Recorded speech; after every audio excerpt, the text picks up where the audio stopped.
the new US Defense Secretary Pete Hegseth has said today that returning to Ukraine's pre-2014 borders is an unrealistic objective, adding that chasing this illusionary goal will only prolong the war and cause more suffering. Professor of European Politics, Anand Menon.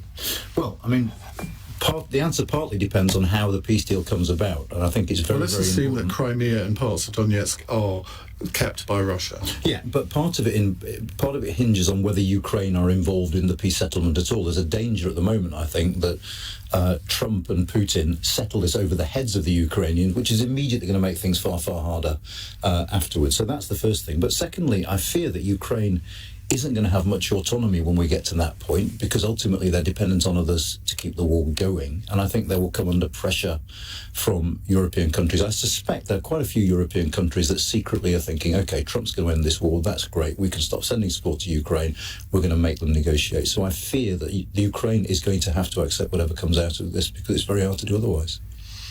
What would that do for Zelensky's position?